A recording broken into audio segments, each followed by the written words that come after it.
Hivi sasa tunaelekea katika kumchagua rais atakayeshika utawala wa Jamhuri ya Muungano wa Tanzania, lakini tunaelekea kuwachagua wabunge na kuwachagua madiwani. Nimeanza na utangulizi huu kwa sababu kuna baadhi ya ishara na alama zimeanza kujitokeza zinazoonyesha uvunjifu wa amani katika nchi yetu. Leo hii tunafanya ibada zetu kama hizi kwa amani na utulivu. Tunafanya makongamano yanayohusiana na dini kwa amani na utulivu. Twafanya maulidi zetu kwa amani na utulivu. Lakini amani ikivunjika, ikavurugika, hatuwezi kuyafanya hayo tunayoyafanya. Sasa kumeanza kujitokeza maneno katika mitandao ya kijamii, lakini yameanza kujitokeza maneno pia kwa baadhi ya wanaharakati kudai maandamano Oktoba 29. Na kwa namna inavyoonekana maandamano haya hayatokuwa ya amani, japokuwa wao wanadai kwamba kuandamana ni haki ya kisheria kwa Mtanzania. Lakini tunaambiwa na watu wa mantiki, lisanul hali afsahu min lisanil maqal, ulimi wa matendo unakubalika zaidi na ni mfasaha zaidi kuliko ulimi wa maneno. Namna matendo yao yanavyojidhihirisha na wakati mwingine hutamka kwa maneno yao inaonyesha wazi wazi ya kwamba maandamano haya hayatokuwa ni ya amani. Na kwa nini wasichague wakati mwingine isipokuwa ni wakati ambao raia siku hiyo wanakwenda kuchagua, wanakwenda kupiga kura? Hii ni kutaka kuvunja amani, ni kutaka kuvuruga amani katika nchi yetu. Na wanafanya hivyo kwa sababu ya uchu wa madaraka. Na ndio maana tunachukua fursa hii kukujulisheni, Allah subhanahu wa ta'ala ndiye anayegawa mamlaka, na yeye Allah subhanahu wa ta'ala ndiye aliyekadiria nani atakuwa rais wa Jamhuri ya Muungano wa Tanzania wa awamu ya 6. Ndiyo aliyekadiria nani atakayekuwa mbunge na nani atakayekuwa diwani. Sasa ikiwa umepambania nafasi hiyo na Allah subhanahu wa ta'ala kajalia ukaipata, basi jua kwamba mipango yako imeafikiana na kadari ya Mwenyezi Mungu subhanahu wa ta'ala. Ndiyo maana Ubada ibn Samit akamwambia mwanawe, ili wewe uwe na ladha ya imani ni pale utakapoamini anna ma asabaka lam yakun liyukhtiaka wa ma akhtaaka lam yakun liyusibaka.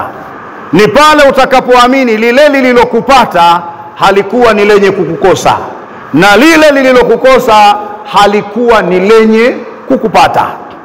Ukiamini hivi huwezi kuhamanika na kutaka kuvuruga amani ya nchi.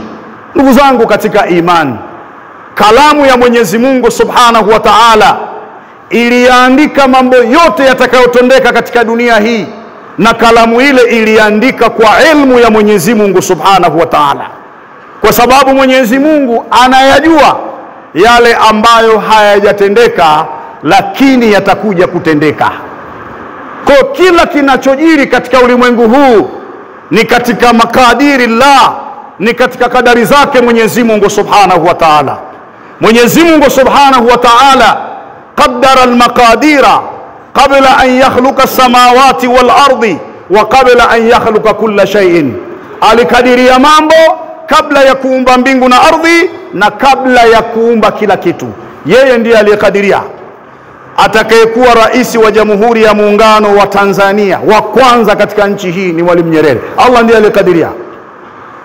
Lakini yeye ndiye aliyekadiria atakayekuwa rais wa Jamhuri ya Muungano wa Tanzania awamu ya pili atakuwa ni Mzee Mwinyi.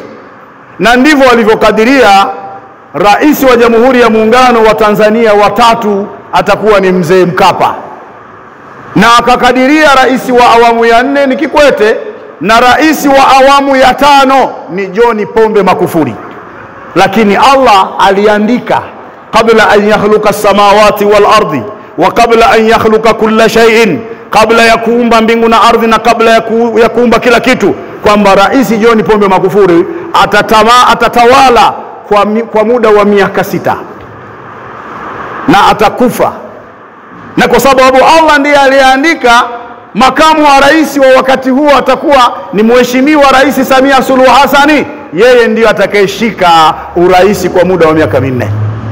Sasa ukishalijua hilo, ndugu yangu katika imani, huwezi kuhamanika na huwezi kuingia katika mtego wa kutaka kuvuruga amani. Sisi Waislamu tunaamrishwa tuamini qadari, na pale utakapoiamini qadari ndio utakuwa umeonja ladha ya imani. Ndugu zangu katika imani, sisi ni Waislamu na tumepewa jukumu la al-amru bil ma'ruf wan nahyu 'anil munkar, kazi ya kuamrisha wema na kukataza uovu. Na hii ndio imepelekea sisi tuwe ni khaira umma uliokuwa bora. Kwa lazima hili tuliseme na tuwatanabahishe Waislamu wasije wakaingia katika mtego wa kuandamana, kwa sababu maandamano haya hayana kheri. Dalili zinajionyesha wazi kwamba ni maandamano ya kuvuruga amani. Na wewe mtoto wa Kiislamu ukitoka ukaandamana siku hiyo na ikawa ni sababu ya wewe kuuawa, kwa sababu jeshi limekwisha jipanga, lazima lihakikishe kwamba amani inatawala katika nchi hii. Sasa wewe unaweza ukaandamana ukaingia katika mkumbo wa wale wanaoandamana hali ya kuwa wameshika silaha. Silaha ni silaha tu, hata kama utashika jiwe. Sasa ikatokea ukauawa katika maandamano hayo na wewe ni Muislamu, basi unakuwa umekufa kifo cha kijahilia. Kifo cha kijahilia ni kifo gani? Wanawazuoni wanatuambia aljahiliya ibaratu anil kufri bimanhajillahi wa rasulihi.